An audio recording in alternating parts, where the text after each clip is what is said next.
सदियों से चली आ रही सतभक्ति की ऐसी धारा, ऋषियों, मुनियों, देवताओं और त्रिदेवों ने भी जिसका भेद ना पाया। भक्ति तो सभी करते हैं,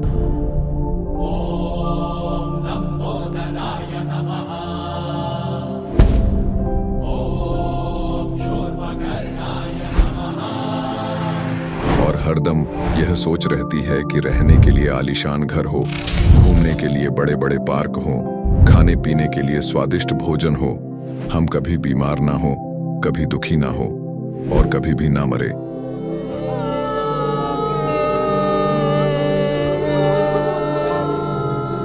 हरदम मौज मस्ती में रहे।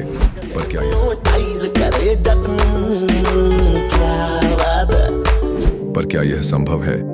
हम सब इतनी भक्ति करते हैं, व्रत करते हैं, श्राद्ध निकालते हैं, कावड़ लेकर आते हैं, बोले बोले, बोले, अरे बोले बोले, बोले। मंदिरों में जाकर मूर्ति पूजा करते हैं,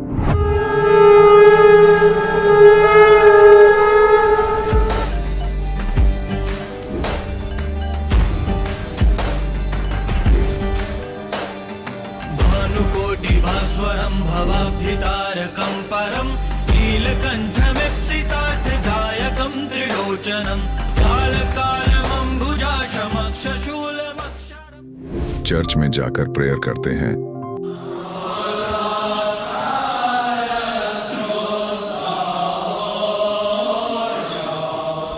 मस्जिद में जाकर नमाज अदा करते हैं,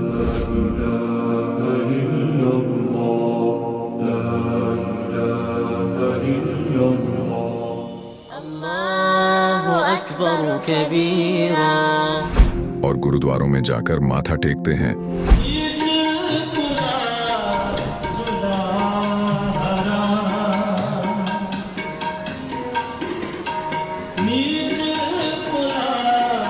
फिर भी दुखी क्यों है? लेकिन क्या आप जानते हैं वो कौन सी भक्ति है? वो भक्ति जिसने मीरा को जहर से बचा लिया, ध्रुव और प्रहलाद की रक्षा की, अंधे को आंखें और बहरे को कान दिए, कोढ़ी को काया दी, दुखियों को सुखी जीवन दिया, मरने वाले को जीवन दान दिया और लाइलाज बीमारियों को दूर किया। जब संत रामपाल जी महाराज जी से दीक्षा ले ली थी, उसके बाद जब उनका कुछ विद इन मंथ कैंसर में राहत मिली।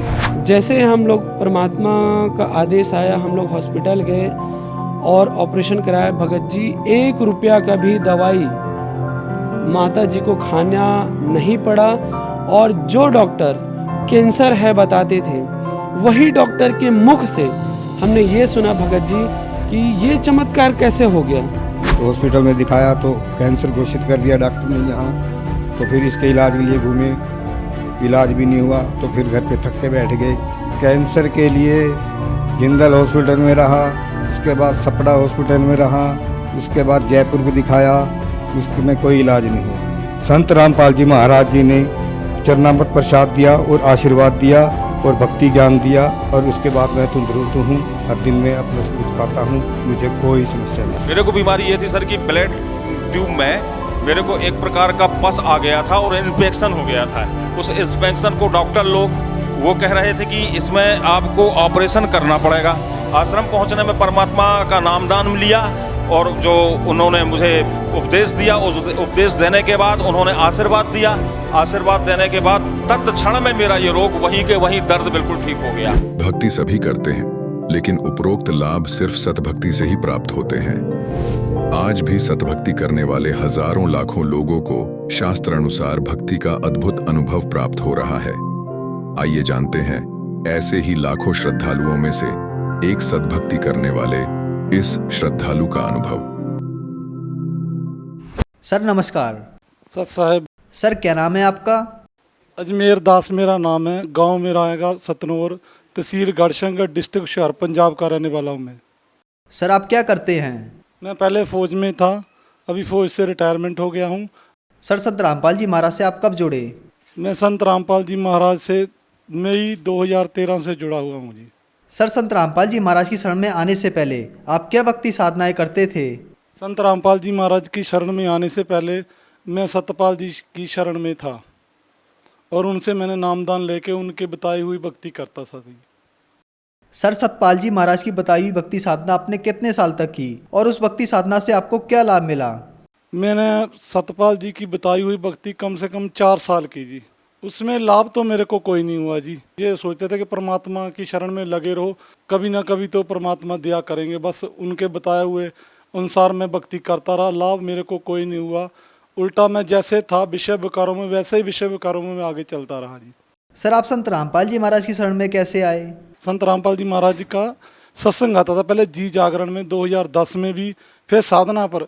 हम लोग सोचते थे कैसा संत है संत रामपाल जी महाराज। जब देखो किताबों में कभी गीता खोल देता है, कभी बाइबल खोल कर बताता है, कभी अपना गुरु ग्रंथ साहब खोल कर बताता है। ये देखो बताते थे रामपाल जी महाराज, देखो ये धर्म ग्रंथों में क्या लिखा हुआ है, तुम लोग कैसे भक्ति करते तो सब ऐसे ही बोलते थे, ये तो ऐसे बोलता है, धर्म ग्रंथों में तो कुछ और लिखा होता और हमारे को कुछ और भक्ति बता रहे हैं। लेकिन फिर एक दिन ख्याल आया कि जब भी संत आए इस धरातल, इस जमीन पर, तब उनको सबको दुत्कारा गया। जैसे गुरु नानक देव जी हुए, उनका घर से निकलना मुश्किल हुआ, ईसा मसीह को जिंदा कीलों पर गाड़ दिया। जो भी संत जितने भी आए धरातल पर, उनके साथ दुनिया ने किसी ने अच्छा नहीं किया। तो हम यही सोचते थे कहीं यही पूर्ण संत ना हो संत रामपाल जी महाराज, और हमारी भक्ति ना रह जाए कहीं। फिर कुछ कारण हमने SMS किया, जो टीवी पर नीचे नंबर आते थे उन पर हमने SMS किया कि ज्ञान गंगा पहुंच जाए हमारे पास। उसी समय 7 दिन के अंदर अंदर मेरे को ज्ञान गंगा पुस्तक मिल गई। तो उसमें मैंने ज़्यादा नहीं फरोला, उसमें सिर्फ 2 शब्द फरोला। उसमें लिखा था, माया आदि निरंजन भाई, आपे जापे आपे खाई, ओम सोहं का है खेला।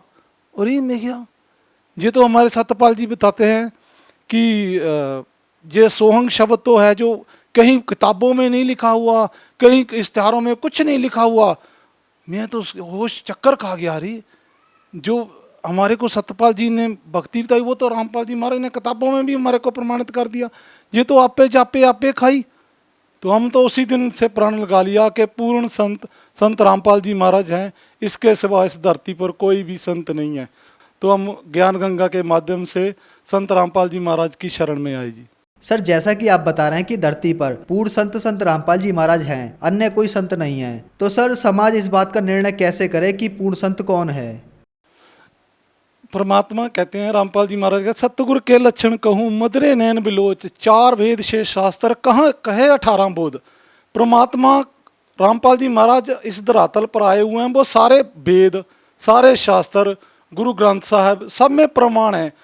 गुरु नानक देव जी ने भी किया, सोई गुरु पूरा खवावे, जो 2 अक्षर का भेद बतावे, एक लंघावे एक छड़ावे, तो प्राणी निज घर को जावे। कबीर परमात्मा कहते, जेकर पंडित पढ़िया पोथी, 2 अक्षर 2 नामा।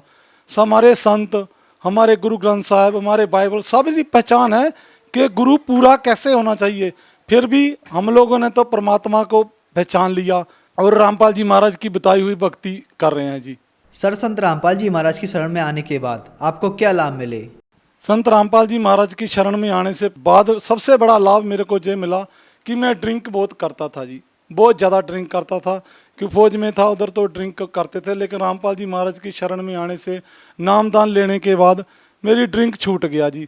और मेरी फैमिली को बहुत ज़्यादा माइग्रेन था और उसको छींकों की बहुत बीमारी थी, वो हटती नहीं थी। हमने रामदेव बाबा की बहुत दवाई ली और अब सिर में जो फिजियोथेरेपी वो भी किया, तो वो फैमिली को सारे करा कर देख लिया, लेकिन कोई फायदा नहीं हुआ। जब रामपाल जी महाराज के शरण में आए तो हमारी भक्तमती की फैमिली की सारी बीमारी दूर हो गया और मेरे सारे विषय विकार खत्म हो गए। और लाभ, एक बार सत्संग में हम लोग जा रहे थे, सत्संग के ऊपर स्पीकर लगा हुआ था, तो मैं स्पीकर ठीक करने के लिए जैसे ऊपर चढ़ा तो सीढ़ी तो नहीं था, जो बादरे होते हैं ना ऐसे थोड़ा ईंटें रखी हुई, वो ऐसे उस पर चढ़ कर गिरा तो मेरा नीचे वाले पैर से ईंट खिसक गया और मैं बिना सपोर्ट में 4 सेकंड या 5 सेकंड में ऐसे बिना सपोर्ट के खड़ा रहा। जब मैं देखा तो मेरे कोई सपोर्ट नहीं था, जैसे मैं पकड़ा मैं बच गया। तो मेरे को ऐसा लगा कि जैसे बंदी छोड़ रामपाल जी महाराज ने मेरे को ऐसे पकड़ रखा था। इस तरह संत रामपाल जी महाराज ने मेरी जान बचाई जी। और हम लोग पहले घर में कलेश रहता था हमारा आपस में, लेकिन गुरु जी रामपाल जी महाराज की शरण में आने से बाद हमारे घर में बिल्कुल क्लेश खत्म हो गया। जब हम लोग खुश हैं, हमारा परिवार सुखी है, हमारी 2 बेटियां हैं, कोई प्रॉब्लम नहीं है जी। सर पहले आपने सतपाल जी महाराज को गुरु बना रखा था, अब आपने संत रामपाल जी महाराज से नाम दीक्षा ले ली, तो सर ऐसा कहा जाता है कि गुरु नहीं बदलना चाहिए, गुरु बदलना पाप है, तो सर आप इसके बारे में क्या कहना चाहेंगे? जैसे हमारे मनुष्य जन्म को रोग लगा हुआ है, जन्म मन का रोग लगा हुआ है, तो जैसे एक डॉक्टर के पास हमारे को इलाज नहीं होता तो हम दूसरे डॉक्टर के पास चल जाते हैं। यदि हमारे को सतपाल जी से आराम नहीं है तो हमने गुरु बदल लिया, तो हमने कोई बुरा नहीं किया, हमने अच्छा किया, हमारे को परमात्मा का सही रास्ता मिल गया और गुरु बदलने में कोई प्रॉब्लम नहीं जी। कबीर साहब की वाणी है, जब तक गुरु मिले ना साचा तब तक गुरु 10 पांचा। तो परमात्मा भी बोलते हैं कि जब तक आपको सच्चा गुरु नहीं मिलता तो आप गुरु की तलाश करो, जब आपकी गुरु सही मिल जाए तो आप उनके बताई हुई भक्ति करो। सर हिंदुस्तान में बहुत सारे धर्मगुरु हैं, उन सभी को छोड़कर आप संत रामपाल जी महाराज की शरण में क्यों आए? क्योंकि हम रामपाल जी महाराज सारे धर्म ग्रंथों के हिसाब से हमारे को सत भक्ति बताते हैं, और बाकी संत सब अपना अपना मत लेकर अपनी अपनी लोक वेद, कोई किसी ने राधे श्याम राधे दप बता दिया, किसी ने ओम नमः शिवाय बता दिया, वो कहीं भी हमारे धर्म ग्रंथों में ऐड नहीं है, वो नहीं लिखा हुआ। सर हमारे संत रामपाल जी महाराज बताते हैं, जो हमारे को भक्ति विधि बताते हैं वो बिल्कुल ऐड है सारे ग्रंथों में, गुरु ग्रंथ साहब में बिल्कुल ऐड है कि परमात्मा की भक्ति इस प्रकार से है। तो हमारे रामपाल जी महाराज बिल्कुल सही भक्ति बताते हैं। सर जो श्रद्धालु आपको देख रहे हैं, आप उनको क्या संदेश देना चाहेंगे?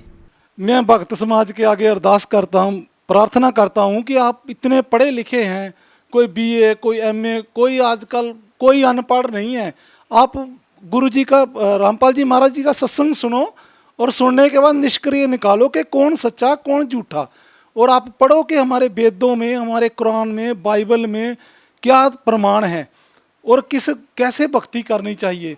तो मैं भक्त समाज को यह संदेश देना चाहता हूँ कि जितनी जल्दी हो सके और आप रामपाल जी महाराज की शरण में आओ और अपना जीवन सफल बनाओ। सर संत रामपाल जी महाराज से कैसे जुड़ सकते हैं? चैनल पर जब प्रोग्राम आता है गुरु जी का तो नीचे नंबर दिए होते हैं, उन नंबरों पर फ़ोन करो, वो आपको ज्ञान गंगा मुफ्त में देते हैं, और उसके बाद जिस स्टेट में आप हो उस स्टेट पर रामपाल जी महाराज ने नामदान केंद्र खोल रखा है, तो वो आपको उधर नामदान नज़दीक के नज़दीक नाम केंद्र पर आपको इन्फॉर्मेशन करेंगे और आप उधर से अपना नामदान लो और अपना जीवन सफल बनाओ। धन्यवाद सर। सत साहेब जी। अब जगत गुरु तत्वदर्शी संत रामपाल जी महाराज जी के सत्संग के माध्यम से उस अद्वितीय आध्यात्मिक ज्ञान के बारे में जानते हैं जिसके माध्यम से आप भी प्राप्त कर सकते हैं ऐसे आध्यात्मिक, मानसिक और भौतिक सुख जो अभी तक आपने सिर्फ मीराबाई, ध्रुव, प्रहलाद जैसे कुछ ही भक्तों की जीवन कथा में सुने होंगे। अब सुनिए तत्वदर्शी संत के संग शास्त्र अनुकूल भक्ति सत्संग, ऐसा अद्वितीय आध्यात्मिक ज्ञान जिसका है सर्वधर्मों के पवित्र शास्त्रों में प्रमाण। परम पिता परमात्मा पूर्ण ब्रह्म सारी सृष्टि के रचनहार कुल मालिक कबीर देव कबीर साहेब अल्लाहु अकबर, उस ग्रेट गॉड कबीर परमेश्वर जी की असीम रजा से आप सभी पुण्यात्माएं परमात्मा की महिमा का ये सत्संग सुनने के लिए उपस्थित हुए।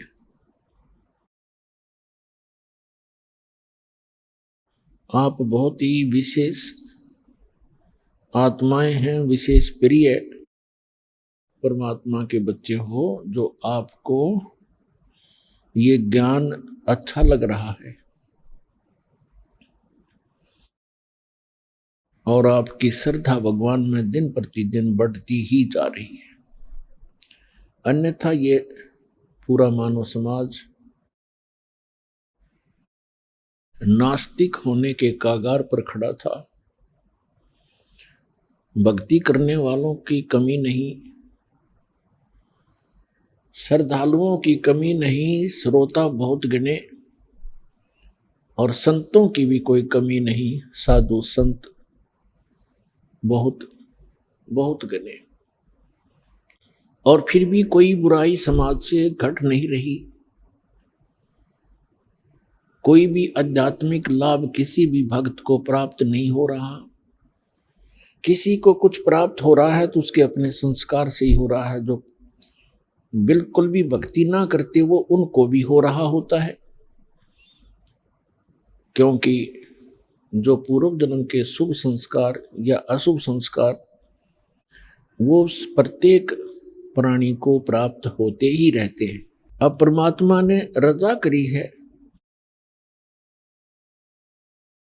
अब वो समय है जो सब जगह भक्ति करने वाले भी महादुखी हैं और जो भक्ति नहीं करते वो तो अपने आप ही दुखी हैं।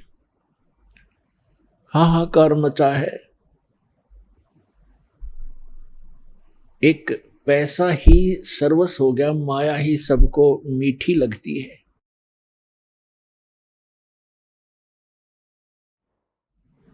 इसका कारण क्या है? हमें अध्यात्म ज्ञान नहीं रहा।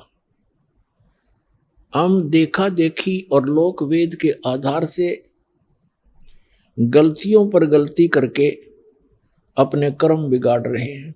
तो परमात्मा दया करते हैं, स्वयं आते हैं अपनी प्यारी आत्माओं को ये यथार्थ ज्ञान प्रदान करने के लिए। ये समागम जो सत्संग चल रहा है ये उसी उपलक्ष्य में है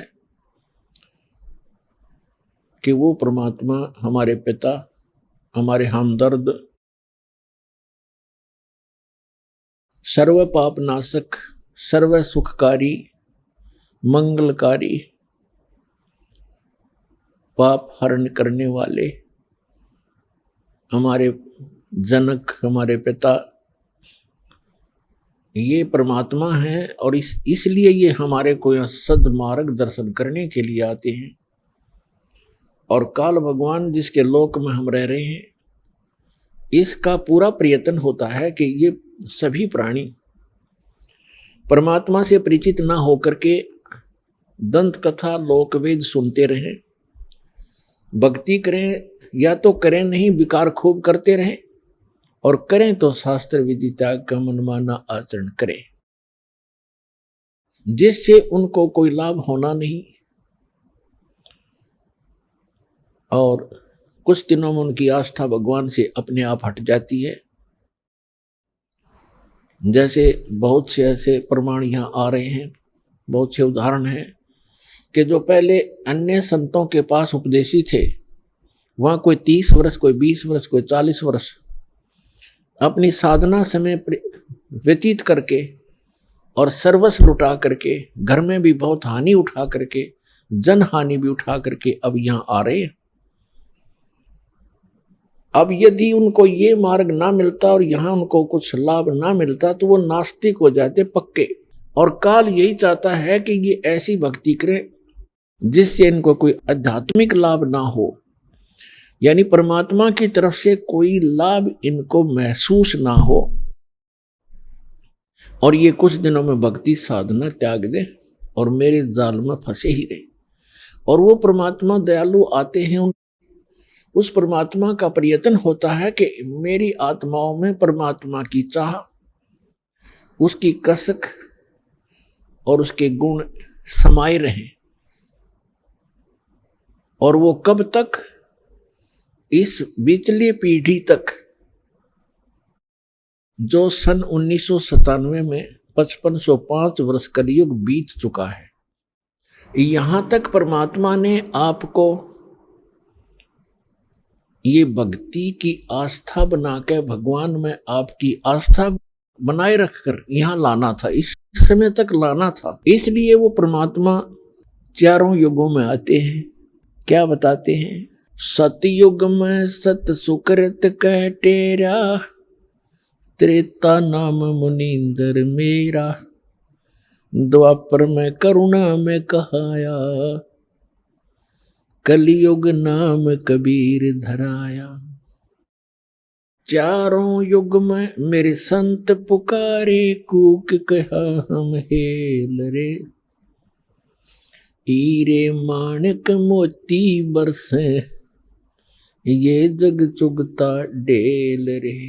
परमात्मा कबीर साहब जो सत्य पुरुष हैं, सारी सृष्टि के रचनहार हैं, ये वही परमात्मा हैं जो बनारस नगरी में, काशी शहर में सन 1398 संवत 1455 ज्येष्ठ सुदी पूर्णमासी को सुबह ब्रह्म मुहूर्त में सतलोक से चलकर आए थे। लहर तारा नामक सरोवर में कमल के फूल के ऊपर आकर नवजात शिशु का रूप धारण करके विराजमान हुए थे। वहां से नीरू नीमा नाम के जो दुल्हा दंपति थे, पति पत्नी थे, वो निसंतान थे और उनको उठाकर घर ले गए। परमात्मा की परवरिश की लीला कंवारी गायों से हुई, कबीर सागर में प्रमाण है। और वेद भी यही बताते हैं, ऋग्वेद मंडल नंबर 9 सूक्त 1 मंत्र 9 में यही प्रमाण है कि वो परमात्मा से स्वरूप धार कर जब आते हैं, वो लीला करते हैं, उसमें उनके परवरिश की लीला कंवारी गायों द्वारा होती है। तो ये परमात्मा वही है जो सारी सृष्टि के रचनहार हैं, जिसका सब सदग्रंथ गुणगान करते हैं। और आंखों देखा जिन महापुरुषों ने, उन्होंने भी इसी परमेश्वर कबीर जी की महिमा का ही गुणगान किया। और ये वही परमात्मा है, सारी सृष्टि का रचनहार है। इसके विषय में जिन महापुरुषों को परमात्मा प्राप्त हुए, जिन्होंने परमात्मा का वो निज धाम देखा, लोक देखा, सतलोक देखा, जहां हम सभी रहा करते थे, उन्होंने फिर अपनी अमृत वाणी में बोला और बताया। हम सुल्तानी नानक तारे दादू को उपदेश दिया, जात जुलाहा भेद न पाया, ये काशी में कबीर हुआ। अनंत कोटि ब्रह्मांड का एक रति नहीं भार, सतगुरु पुरुष कबीर हैं कुल के सिरजनहारे। सतयुग में सत सुकृत कटेरा, त्रेता नाम मुनिंदर मेरा। सतयुग में परमात्मा सतसुकृत नाम से आए, ऐसे ही कमल के फूल के ऊपर सरोवर के अंदर विराजमान हुए नवजात शिशु बना करके। वहां से एक विद्याधर नाम के ब्राह्मण और उनकी पत्नी दीपिका, वो निसंतान थे, परमात्मा को घर ले गए और कुंवारी गायों से उनकी परवरिश हुई। 5 वर्ष की आयु में, 4 वर्ष की आयु में मनु जैसे जो विद्वान प्रसिद्ध हो रहे थे, पाक रहे थे, उनके छक्के छुड़ा दिए। उनको जबान नहीं छोड़ी उनके मुख में, और एक ही प्रश्न परमात्मा किया करते थे, कौन ब्रह्मा का पिता है, कौन विष्णु की मां, शंकर का दादा कौन है, ऋषि जी मोहे बता। उनके पास कोई उत्तर नहीं था। उल्टा परमात्मा के साथ ही वो बेहुदा व्यवहार करने लग जाते थे। ये झूठा है, ये कपटी है, ये पता नहीं कहाँ किस जाति का है। वहाँ पर एक पड़ा मिला था, विद्याधर के घर आ गया, ब्राह्मण के घर। ये ऐसी ऐसी नीच बातें वो परमात्मा के लिए बोलने लगे, विषय बदल दिया करते थे। इसी प्रकार परमात्मा त्रेता युग में मुनिंदर नाम से प्रसिद्ध हुए। उस समय वही आत्मा जो विद्याधर और दीपिका वाली थी, वो दोनों त्रेता युग में फिर ब्राह्मण कुल में ही उनका जन्म था। दोनों का संयोग होया। उनके नाम थे वेद विज ब्राह्मण पंडित, और सूर्या नाम की उसकी पत्नी जो दीपिका थी, वो सूर्य नाम से जन्मी, पुनर्जन्म हुआ। ऐसे ही वो निसंतान थे। परमात्मा फिर उनको ऐसे ही सरोवर के ऊपर कमल के फूल पर सुबह सुबह मिले, वो उठा करके घर ले गए। उस समय परमात्मा ने उन ऋषि महर्षियों को सबको निरुत्तर कर दिया। सभी परमात्मा के साथ अच्छा व्यवहार नहीं करते थे और उनको ऐसे ही उलाहने दिया करते, ताने लगाते थे, व्यंग करते थे कि ना जाने तो किस जाति का है, वेद बीज को कहाँ पड़ा मिला था। जब त्रेता युग में परमात्मा आए हुए थे, उस समय की एक कथा सुनाते हैं, परमेश्वर की सुप्रसिद्ध है। एक भक्त ने प्रश्न किया था, जब दास गांव गांव में घर घर में सत्संग करने जाता था, उसने सत्संग सुनने से पहले कहा, जी मैं रामायण को बहुत अच्छी तरह पढ़ता हूँ और गहनता से उसका अध्ययन करता हूँ। 1-2 प्रश्न ऐसे खटक रहे हैं जिनका मुझे किसी भी मंडलेश्वर के पास, किसी भी संत ऋषि आचार्य शंकराचार्य संत महात्मा के पास उसका उत्तर नहीं मिल पा रहा। उत्तर वो देते हैं अपने ढंग से, पर मेरी संतुष्टि नहीं होती। मैंने कहा बोलो भाई बताओ क्या प्रश्न है आपका। उन्होंने कहा कि रामायण के अंदर मंदोदरी जो रावण की पत्नी और विभीषण, उनकी ऐसी वाणी है रामायण के अंदर, उन्होंने जो विचार व्यक्त किए हैं उस राक्षस नगरी के अंदर, ऐसे शुभ विचारों के ये आत्मा कहां से आ गई, इनको ये ज्ञान कहां से प्राप्त हुआ। मंदोदरी कितना समझाती है, विभीषण भी बहुत अच्छे वचन कहता अपने भाई को। ये विचार उनके पास कहां से आ गए, और पूरे श्रीलंका के अंदर कोई बोलनिया नहीं था। और दूसरा वो ये कह रहा था कि जैसे हम सुनते हैं कि समुद्र के ऊपर पुल बनाया, कभी तो हम किसी से सुनते हैं कि श्री रामचंद्र जी ने पत्थर तरा दिए, फिर हम ये भी पढ़ते हैं कि श्री रामचंद्र जी ने 3 दिन तक घुटनों पानी में समुद्र में खड़ा होकर के याद प्रार्थना करते रहे, अग्निबाण से फूंकना चाहा। फिर उन्होंने कहा कि नल नील आपके यहाँ ऐसे भक्त हैं जिनके हाथों में ऐसी करामात है, उनके हाथों से पत्थर भी नहीं डूबते। और नल नील ने पत्थर तरा दिए। कोई कहता है श्री हनुमान जी ने राम नाम लिख दिया पत्थरों पर, वो हल्के हो गए, तैरने लग गए। ये बिना सिर पैर की बात है। मुझे कोई संतुष्टि नहीं मिल रही। मैंने बहुतों से प्रश्न कर लिया, वो भले ही अपनी तरफ से उत्तर देने की चेष्टा करते हैं। मैंने उससे कहा कि पुण्यात्मा, मुझे भी पहला ऐसा हिंदू भक्त मिला है जो ऐसा प्रश्न करने वाला हो, अपने सदग्रंथों में जिसको शंका हो और उसका समाधान ना हो पा रहा हो। अन्य श्रद्धालु तो कोई तो कहीं फंस गए हैं, कोई राधा स्वामी कहीं चले गए, कोई किसी के, कोई सच्चा शब्द सर साहब, उन्होंने रामायण आदि पढ़ने की आवश्यकता नहीं महसूस हो रही। और शेष जो श्रद्धालु वो ब्लाइंड फेथ किए बैठे हैं अपने गुरुओं पर। और एक आप हो जो ऐसी बात कही है जो प्रत्येक ने इस पर विवेचन करना चाहिए था। और इसके लिए यदि मैं आपको उत्तर दूंगा अभी, तो आपकी बुद्धि कैच नहीं कर सकती, क्योंकि आप बालक हो। अभी तो आप इस अध्यात्म मार्ग में प्रथम कक्षा के विद्यार्थी भी नहीं हो। तो सबसे पहले आपने सृष्टि रचना सुनना पड़ेगा। अब रात्रि में मैं सत्संग करूंगा, आप सत्संग सुनना, और वो आपके प्रश्नों का उत्तर उसमें मिलेगा। दास ने पहले मौखिक सृष्टि रचना सुनाई और उसको ऐसा लगा जैसे ये दंत कथा, लोक वेद बनावटी सी कहानी है। फिर दास ने सुनाया ये जो उसके प्रश्न का उत्तर था, तो उसके वो कथा आपको भी सुनाता हूं। जिस समय परमात्मा स्वयं मुनिंदर नाम से प्रकट थे, उस समय श्रीलंका के अंदर एक चंद्र विजय नाम का एक भाट था। भाट आपको पता होगा, जो राजाओं के घरों में जाते थे, बड़े बड़े नवाबों के घर जाते थे, उनकी प्रशंसा के पुल बांधा करते थे,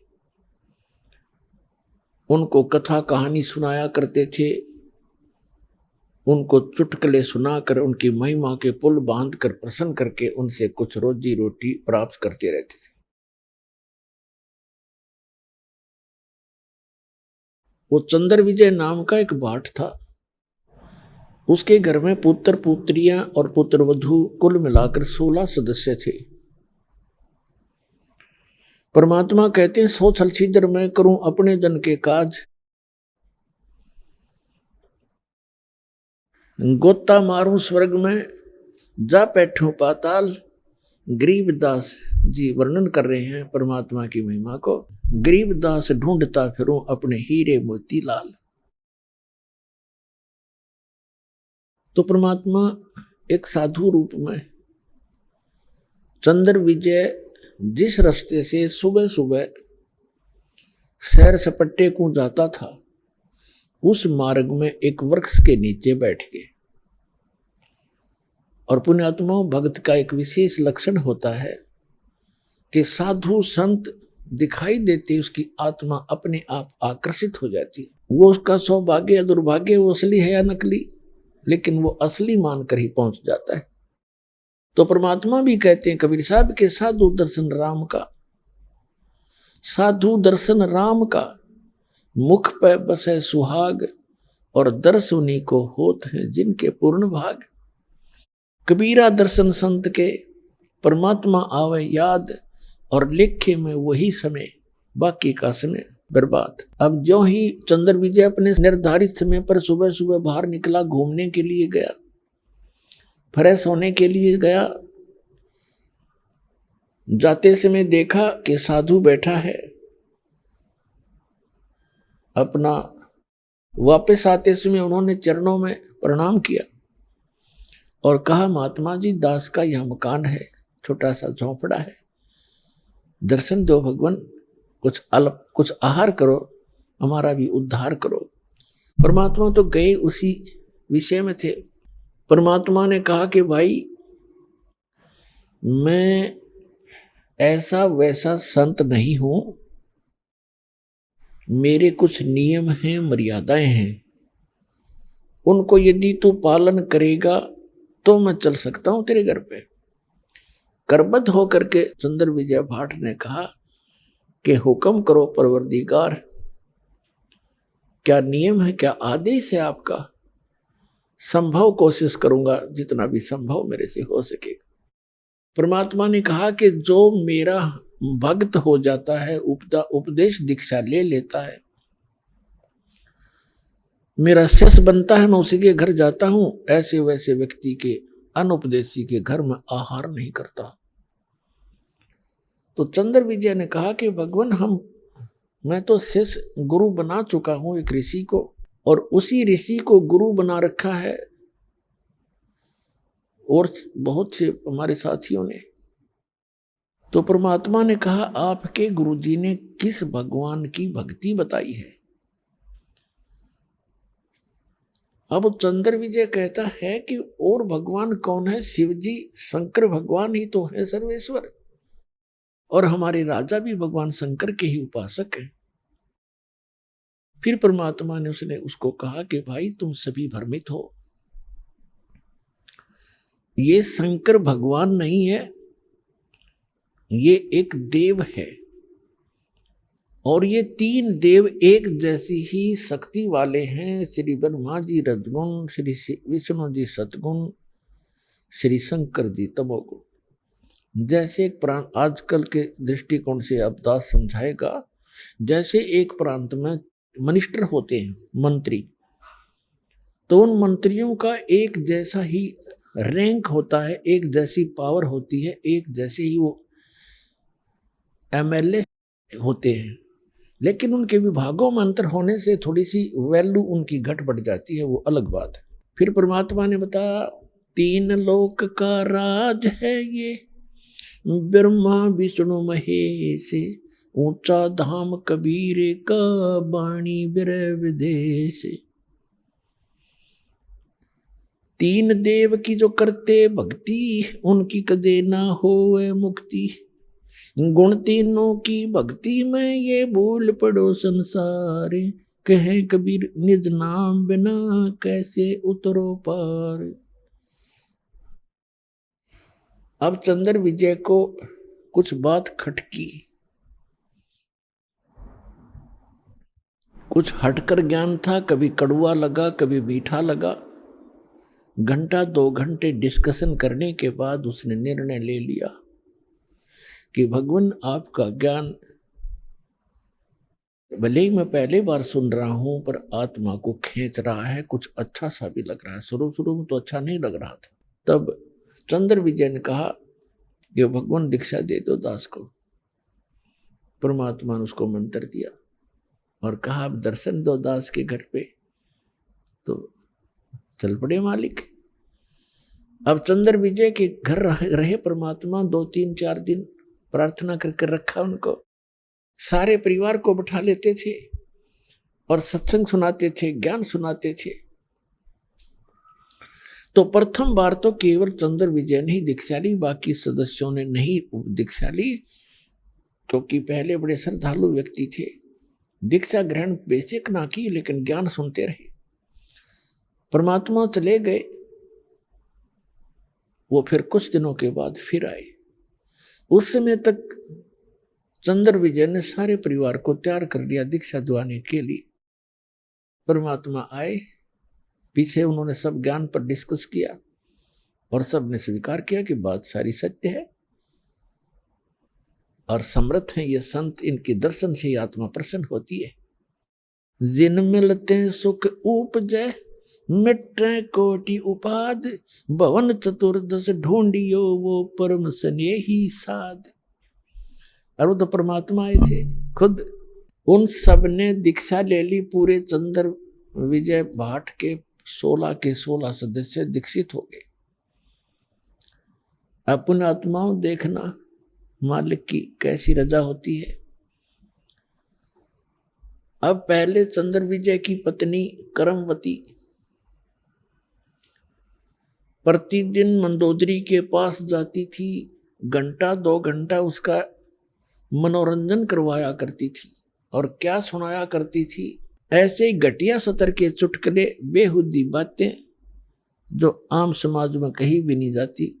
इस तरह की घटिया प्रकार के चुटकुले ऐसे ही जैसे बतलाया करती हैं वो दोनों जनी, और मंदोदरी को हंसाया करती थी, खुश करती थी। जब उस करमवती को ये ज्ञान हुआ, फिर वो जाकर के मंदोदरी जी को, Mandodari wife of Ravan, king of Lanka, उसको समझाने लगी, ये ज्ञान सुनाने लगी। इस ज्ञान को सुनकर मंदोदरी की आत्मा ऐसे खिंचने लगी और एक दिन ये बोली कि करमवती, तेरे अंदर तो सारा डंगा भरा था, ये बात तू लाई कहाँ से? इतने सुंदर वचन आत्मा को खींच रहे हैं, तो ये ज्ञान कहाँ से लाई? तेरे सत्र का ज्ञान नहीं है ये। न आज तक हमने किसी सदग्रंथ में देखा नहीं और किसी पुराण में पढ़ा नहीं, किसी ऋषि ने सुनाया नहीं। यूं बता, ये कथा तैने ये ज्ञान सुना कहाँ से? करमवती ने बताया कि हमारे घर पे हमारे गुरु जी आते हैं, उन्होंने ये ज्ञान सुनाया मंदोदरी। अब मंदोदरी ने कहा कि अब के तेरे गुरुजी आए तो मेरे घर बुला के लाना। अब परमात्मा फिर जाना ही था अपने पेड़ पौधों को संभालने के लिए। तो परमात्मा गए तो करमवती ने अपने गुरुदेव से कहा कि गुरुवर, हमारे राजा की रानी को मैंने आपका ज्ञान सुनाया, वो बड़ी प्रभावित हुई और वो आपका दर्शन करना चाहती है। उसने कहा है कि आप एक बार अपने गुरु जी को बुला लाओ। परमात्मा कहने लगे, बेटा, रावण जो है एक बहुत अहंकारी व्यक्ति है और वहां यदि मैं जाऊंगा और वो इंसल्ट कर देगा और उधर से अपनी पत्नी को कहेगा क्यों बुला तूने ऐसे गैर पुरुष को, तो बेटा उसके जीने भी समस्या हो जाएगी। और यदि उसको आवश्यकता है तो यहां आ जाएगी। अब करमवती के सामने धर्म संकट और राज संकट दोनों खड़े हो गए। धर्म संकट तो ये हो गया कि गुरुजी ने कह दिया, मैं दोबारा कहूं कैसे। और राज संकट ये खड़ा हो गया कि मंदोदरी मेरी महारानी है और उसको यूं कैसे कहूं कि ये जवाब मिल गया।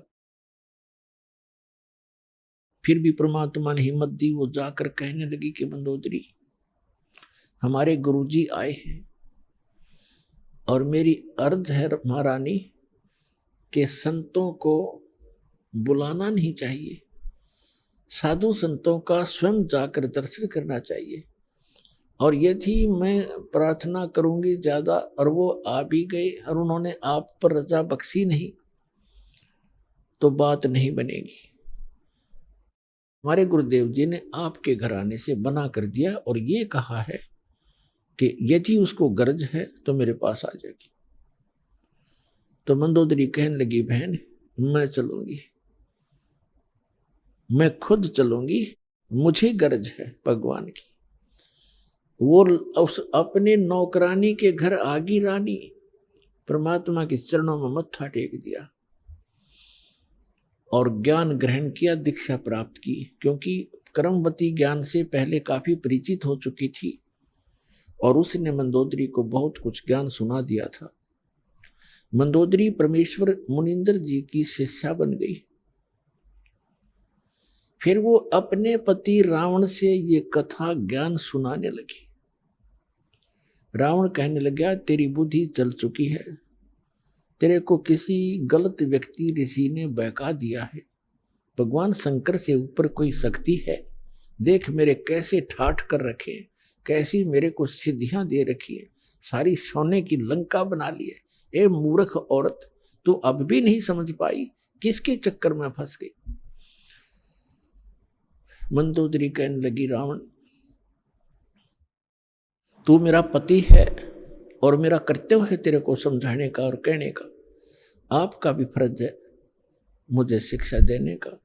लेकिन जो ज्ञान मेरे समझ में आया है ये ज्ञान उत्तम है, और अपने जो शंकर भगवान है ये समर शक्ति नहीं है। ये केवल वर्क डन दे सकते हैं, जो आपका किया कर्म आपको मिल रहा है अपने तपस्याएं की, क्योंकि वो ज्ञान से परिचित थी, जिस कारण से आपको सिद्धियां भी मिल गई है।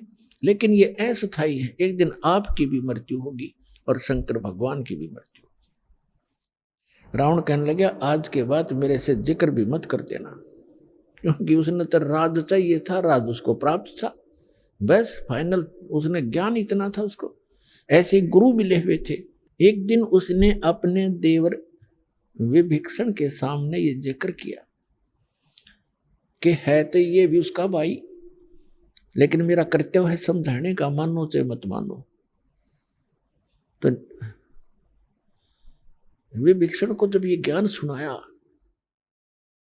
तो कहने लगा, मंदोदरी आप ये ज्ञान कहां से लाए, और यदि मेरे भाई ने सुन लिया तो तेरे को ज्यादा पिटाई कर देगा तेरी। मंदोदरी कहने लगी, मैंने तेरे भाई से बता दिया, सारा कुछ सुनाने की चेष्टा की, पर वो मान्या गति नहीं। पिटाई तो नहीं की, लेकिन वचन ऐसे कह दिए कि आगे से मेरे सामने जिक्र भी नहीं करेगी। तो विभीषण कहने लगा कि आपको कहां से ज्ञान प्राप्त हुआ, कि मैंने गुरु बना लिए। और एक महापुरुष आते हैं चंद्र विजय भाट के घर पे, मैं वहां दीक्षा लेकर आई हूं। विभीषण कहने लगा, इतना उत्तम ज्ञान और आपने मुझे पीछे क्यों छोड़ दिया, मुझे भी दीक्षा दिला दो। तो विभीषण ने भी परमेश्वर मुनिंदर जी से दीक्षा ग्रहण की। अपने आत्माओं कुछ समय के उपरांत श्री रामचंद्र जी वनवास काट रहे थे और साथ में उनकी पत्नी धर्मपत्नी सीता जी और उनके छोटे भाई भी साथ थे। तो रावण ने सीता का अपहरण कर लिया, अपने नौलखे बाग में उसको बंदी बना दिया, कैद कर लिया, और उसको तरह तरह की यातनाएं दी और अपनी पत्नी बनाने की भी कुचेष्टा की। लेकिन वो सती परमात्मा की शक्ति कुछ उसके साथ थी, रावण सफल नहीं हुआ। रावण को कुछ ऐसा श्राप लगा हुआ था जिस कारण से उसका धर्म पतिव्रता का बचा रहा। फिर भी उसकी कुचेष्टा जारी रही। मंदोदरी को भी पता था इस बात का। मंदोदरी भी समझाया करती थी कि आप ऐसी गलती मत करो। कबीर परमेश्वर से मंदोदरी ने प्रार्थना की कि हे गुरुवर, मेरे पति किसी औरत को उठा लाए और पता नहीं वो कौन है। अभी आपने सुने जगत गुरु तत्वदर्शी संत रामपाल जी महाराज के मंगलमय सत्संग प्रवचन।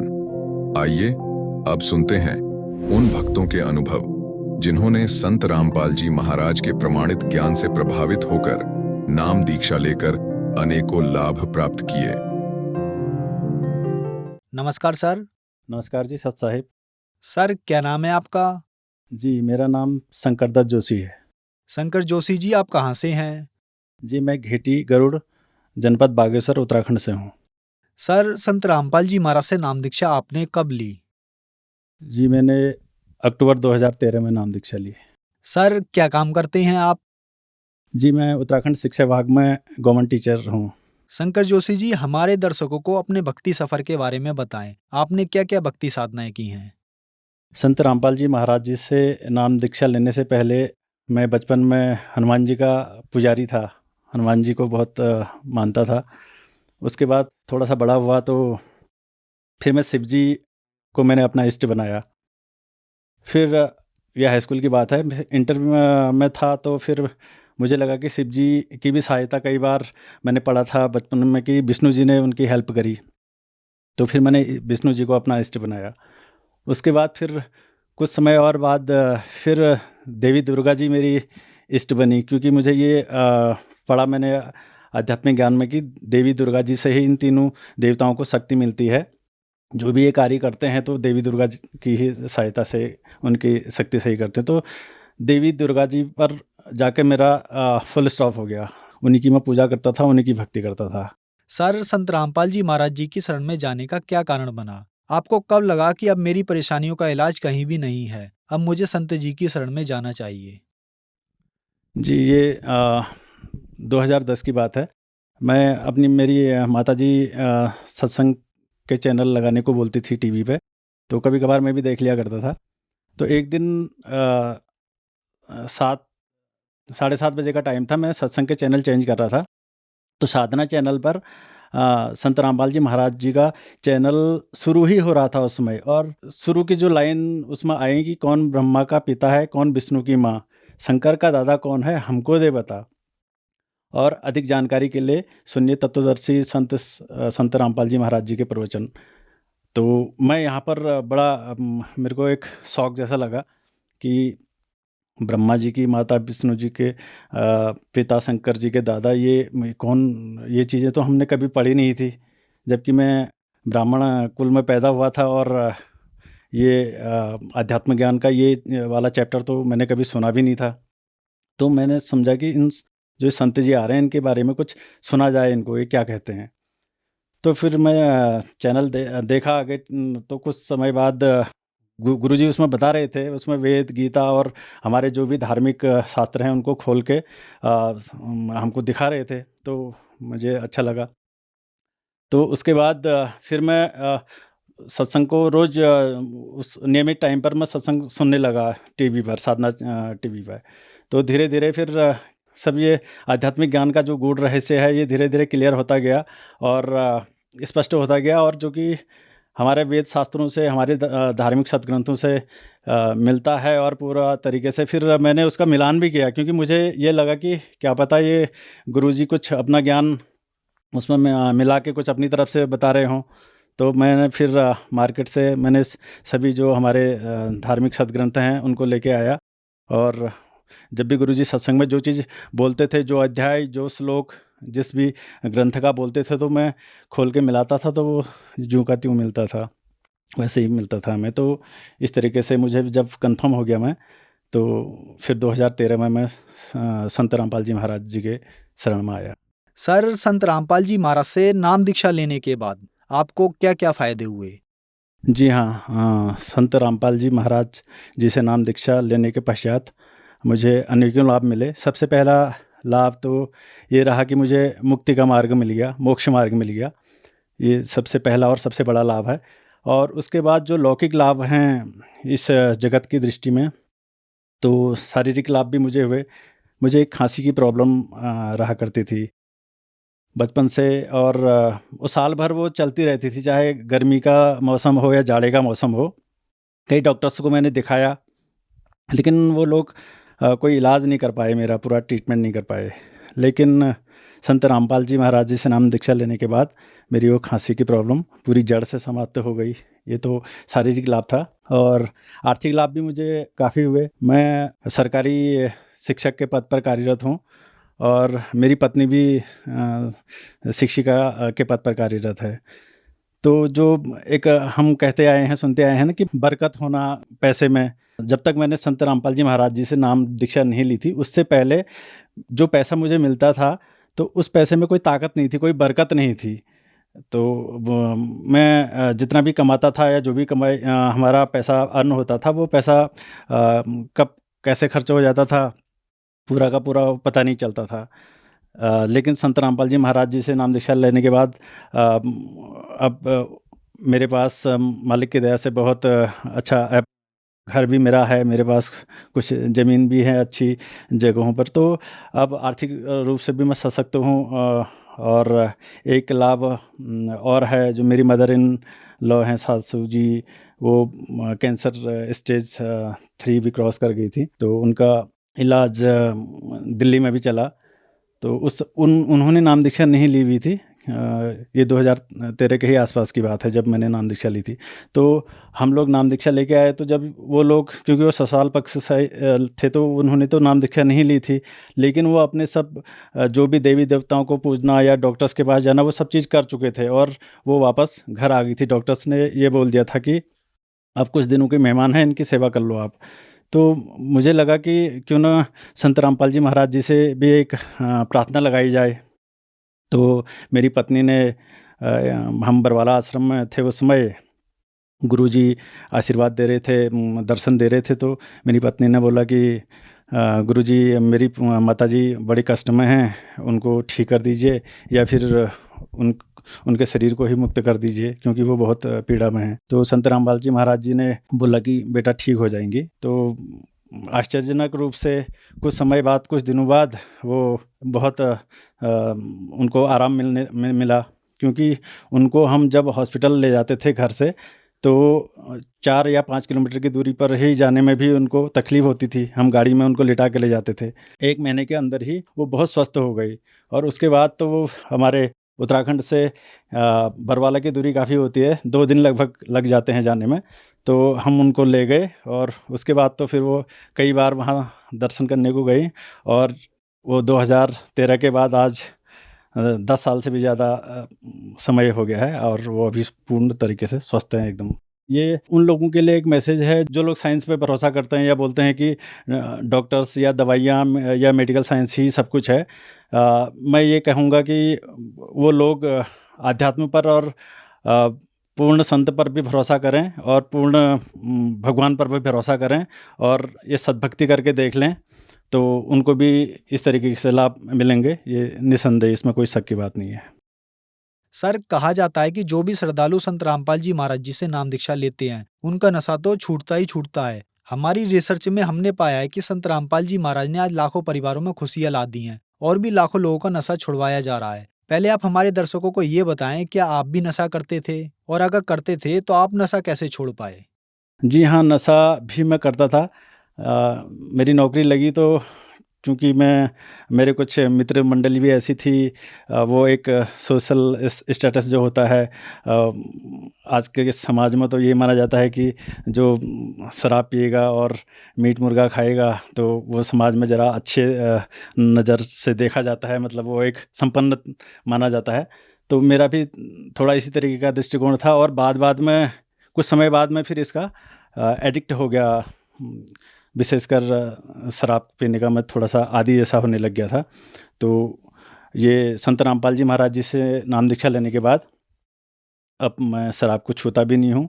यहाँ तक कि कोई मेरे सामने अगर दिख आ जाता है शराब पिए हुए व्यक्ति, तो मैं उससे दूर से ही मैं ही अलग हो जाता हूँ। मेरा खुद का पर्सनल एक बार था, मैंने रूम में एक स्पेशल जगह बनाई थी जहाँ अलग अलग ब्रांड्स की शराब, अलग अलग किस्म की दारू की बोतलें मैं सजा के रखता था, और जो कोई मित्र आते थे उनको दिखाता भी था, उनको बोलता भी था गर्व से कि आओ आपको कौन सी पसंद है, आपको भी मैं वो पिलाता हूँ, और मैं भी उसका आदी था। तो लेकिन काफ़ी समय तक यूज़ करने के बाद मुझे पता नहीं चला कि मैं भी इसका लती हो गया हूँ। इस शराब का मैं एक ड्रग एडिक्ट जिसको बोलते हैं, उसी तरीके से शराब का मैं एडिक्ट हो चुका था। लेकिन संत रामपाल जी महाराज जी से नाम दीक्षा लेने के बाद फिर ये सब चीज़ें मेरी सब ये नशा जो भी है शराब का और ये सब मेरा दूर हो गया।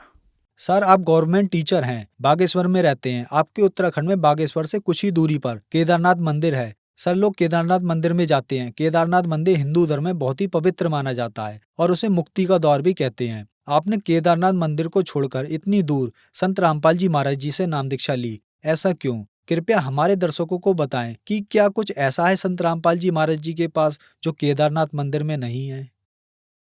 जी, आपने सही कहा। ये उत्तराखंड को वैसे तो देवभूमि कहा जाता है, लेकिन यहाँ के लोगों में, चूँकि मैं यहाँ का मूल निवासी हूँ, तो यहाँ देवों की तो क्या उनके बजाय भूतों की ज़्यादा पूजा की जाती है। और जहाँ तक बात रही केदारनाथ की या बद्रीनाथ जी की, तो ये केदारनाथ में शिव जी का धाम ये कहा जाता है, लेकिन शिव जी का धाम मोक्ष धाम अलग है। ब्रह्मा विष्णु महेश भी आध्यात्म में बोला गया है कि ये भी, इनका भी मोक्ष नहीं है, इनकी भी कुछ आयु होती है। और गीता जी में तो बताया भी गया है कि वही पूर्ण संत होगा जो ये तीनों भगवानों की आयु भी बता देगा। तो संत रामपाल जी महाराज जी ही आज वो संत हैं जो इन तीनों भगवानों की आयु भी बता देते हैं। सर आप ड्रिंक बहुत ज्यादा करते थे। आपको ड्रिंक का इतना शौक था कि आपने अपने कमरे में ही एक ड्रिंक बार बना लिया था। हर तरह की शराब आप उसमें रखते थे। सर लोगों को शराब की लत लग जाती है तो छूटती नहीं, उसमें से आप भी थे। लोग नशा छुड़ाने के लिए बहुत पैसे भी खर्च करते हैं, नशा मुक्ति केंद्रों में भी जाते हैं, मंदिरों में भी जाते हैं, लेकिन उनका समाधान नहीं हो पा रहा है। वहीं दूसरी तरफ आज लाखों लोग संत रामपाल जी महाराज से नाम दीक्षा लेने के बाद नशा छोड़ रहे हैं और छोड़ भी दिया है। उनमें से अब आप भी हैं। सर सवाल यह है कि संत रामपाल जी महाराज ऐसा कैसे कर पा रहे हैं? संत रामपाल जी महाराज जी जो भक्ति देते हैं और जो मंत्र देते हैं, जो उन मंत्रों का ऐसा प्रभाव है कि जो कितना ही किसी भी, चाहे शराब हो, किसी भी प्रकार के जो नशे करता हो, उस कितना ही ड्रग एडिक्ट हो, अगर वो सही तरीके से भक्ति विधि से मर्यादा में रहकर उन मंत्रों का जाप करे तो वो किसी भी प्रकार के नशे से छुटकारा पा सकता है। ऐसे ही मेरे साथ भी हुआ।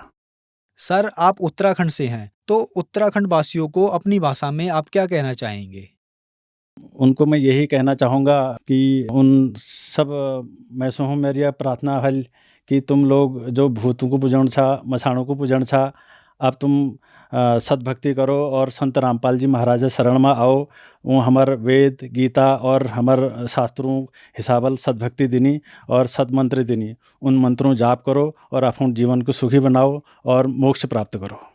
सर जो श्रद्धालु आज आपको टीवी पर देख रहे हैं, अगर वो भी संत रामपाल जी महाराज से नाम दीक्षा लेना चाहते हैं तो कैसे ले सकते हैं? आज लगभग 1 दर्जन से ज़्यादा टीवी चैनल्स पर संत रामपाल जी महाराज जी के सत्संग आते हैं सुबह से लेकर रात तक। और दूसरा सोशल जो मीडिया है उसमें भी फेसबुक है, व्हाट्सएप है, इंस्टाग्राम है और भी कई यूट्यूब है। इसमें भी संत रामपाल जी महाराज जी के बहुत सा मैटर आपको मिल जाएगा। और विशेषकर जो भी सत्संग आता है जिस भी टीवी चैनल्स पर, उसके नीचे पट्टी आती है, उसमें कुछ आश्रम के नंबर दिए हुए होते हैं और आप उन नंबर पर कांटेक्ट करें और सद्भक्ति को प्राप्त करें। धन्यवाद सर। सत साहिब।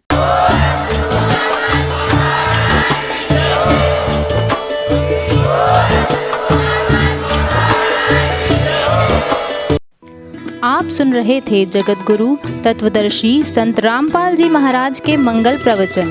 अधिक जानकारी के लिए संपर्क करें